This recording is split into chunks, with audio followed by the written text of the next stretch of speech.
अन्नपूर्णा अन्न हे पूर्ण ब्रह्म या चॅनलमध्ये तुमचं सर्वांचं हार्दिक स्वागत. नमस्कार. आज बनवूया चिंच गोळी. चिंच गोळी बनवण्यासाठी लागणारं साहित्य हे 150 ग्रॅम ना चिंच घेतलेली आणि 2 तास पाण्यात भिजून घेतली. खजूर घेतलेत मी. खजूर पण पाण्यात भिजून घेतलेत. 150 ग्रॅम गूळ, जिरे पावडर घेतली. काश्मीरी लाल मिरची पावडर घेतली. पिठी साखर घेतली. हे साधं मीठ घेतले. हे काळं मीठ घेतले. तूप लागणार आहे आणि हे चमचे लागणार आहे. चिंच आणि खजूर वाटून घ्यायचंय. आता हे वाटून घ्यायचंय. हे वाटून झाले. आता एका चाळणीत मी काढून घेणार आहे त्याला. असं नाही, एका चाळणीमध्ये काढून घ्यायचं आणि हे गाळून घ्यायचंय आपल्याला. ज्या भांड्यात आपल्याला ना चिंच गोळी करायची त्याच भांड्यात मी ना हे मिश्रण असं गाळून घेणार आहे. असं करायचं म्हणजे याचा पल्प खाली गाळणीतून गाळला जाईल. हे ना असं शिल्लक राहतं खाली. आणि हे सगळं गाळून घेतलंय. असा गर निघलाय. आता याला ना आटून घ्यायचंय. गूळ टाकून घ्यायचाय. गूळ विरघळला का मसाले टाकून घेऊ. गूळ ना मेल्ट झालाय. याच्यात ना हे काळे मीठ टाकून घ्यायचे. हे आपले खाण्याचे मीठ, नॉर्मल मीठ. लाल मिरची पावडर टाकायची.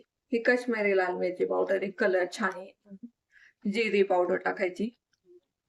मिक्स करायचं आणि हे घट्ट होऊन द्यायचे अजून. आणि तूप पण टाकून घ्यायचं. तुपाने ना याला शायनिंग येईल, म्हणजे मिक्स करून घ्यायचंय. अजून 5-6 मिनिटं लागतील याला. हे ना असं घट्ट झालंय. मला एकूण 20 मिनिटं लागली हे बनवायला. आणि मी आता गॅस बंद करते आणि हे थंड होऊन द्यायचे, म्हणजे अजून घट्ट होईल ते. मग याच्या गोळ्या बनवून घ्यायच्यात.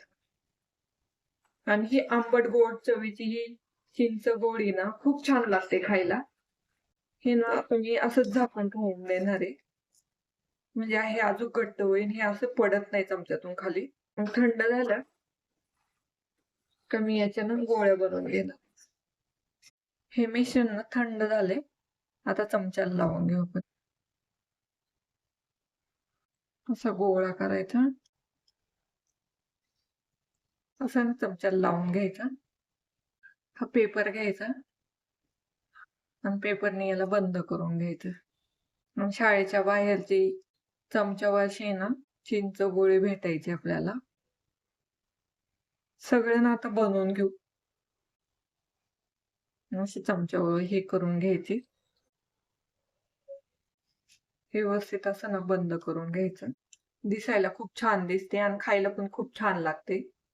आता सगळ्या बनवून घेऊ. हे चिंचेचे चमचे आपले तयार झाले. Like, comment, and subscribe.